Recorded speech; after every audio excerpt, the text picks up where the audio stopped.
ஜெய் ஸ்ரீராம், ஜெய் ஸ்ரீராம். ராமா ராமான்னு நம்ம சொல்லி பாருங்க. ராமா ராமான்னு சொல்ல சொல்ல நம்ம மனசில் இருக்கிற கஷ்டம்லாம் போயிடும். நமக்கு மனசு சாந்தமாகும்.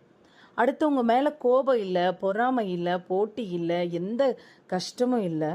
ஆனால் அதுக்கு பதிலாக நாம் அவங்களுக்கு அன்பை மட்டும்தான் பாராட்டும். அப்படிப்பட்ட ராமரோட பிறந்த நாள் இன்னைக்கு ராம நவமி, ஸ்ரீராம நவமி. ஒரு சமயம் பார்வதியும் பரமசிவனும் பேசிகிட்டு இருந்தாங்க. பார்வதி கேட்டிருக்கா, அப்பா, இந்த உலகத்தில் இருக்கிற அத்தனை மனிதர்களும் நாங்களும் எல்லாருமே கஷ்டப்படுறோம்.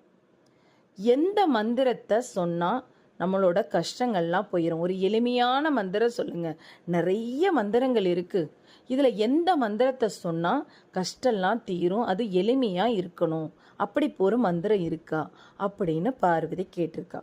உடனே சிவபெருமான் சொல்லியிருக்காங்க, ஆமாம், ஸ்ரீராம ராம ராமேதி ரமே ராமே மனோரமே சகஸ்ரநாம தத்துல்யம் ராம நாம வரானனே.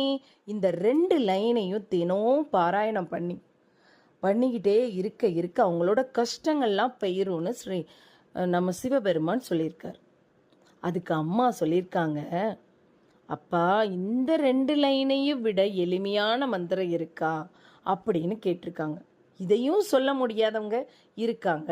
அப்படி இருக்கிறவங்களுக்கு என்ன மந்திரம்னு அவர் சொல்லியிருக்காரு, ராமான்னு 2 வார்த்தை, 2 லெட்டர். ராமான்னு சொன்னால் போதும். ராமா ராமான்னு சொல்ல சொல்ல சொல்ல சொல்ல அவங்க கஷ்டம்லாம் போயிடும் அப்படின்னு சொல்லியிருக்காங்க. சுந்தரகாண்டம் படிக்க, அதே மாதிரி ராமாயணத்தில் சுந்தரகாண்டம் படிக்க படிக்க என்ன ஆகுனா கஷ்டம்லாம் போயிடும் அப்படின்னு நாம் சுந்தரகாண்ட பாராயணம் பண்ணுறாங்க. இந்த வீட்டில் 9 நாள் சுந்தரகாண்ட பாராயணம் பண்ணுறாங்கன்னு கேள்விப்பட்டிருக்கோம். நாமளும் அந்த பூஜை பண்ணியிருக்கோம். சுந்தரகாண்டம் என்னென்னா 9 நாள் பாராயணம் பண்ணி அந்த புக்கை முடித்து கடைசி நாள் நல்லா பூஜை பண்ணி எல்லாரையும் கூப்பிட்டு வர்றவங்களுக்கெல்லாம் தாம்பூலம் கொடுத்து அனுப்புவாங்க. அப்படிப்பட்ட சுந்தரகாண்டத்தை 3 நிமிஷத்தில் பாராயணம் பண்ண முடியும்?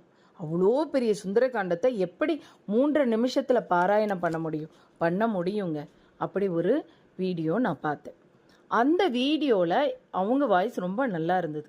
அதே இதை என்னோட வாய்ஸில் போடணும்னு எனக்கு ஒரு ஆசை. அதனால் நான் என்னோட வீடியோவில் போட்டிருக்கேன். நான் என்னோட வீடியோவில் அந்த சுந்தரகாண்டத்தை 3 நிமிஷத்தில் பாராயணம் பண்ணியிருக்கேன். அந்த பாராயணம் பண்ணதை அதோட லிங்கை இந்த டிஸ்கிரிப்ஷனில் நான் கொடுத்துருக்கேன். மறக்காமல் போய் அந்த வீடியோவை கிளிக் பண்ணி பாருங்கள்.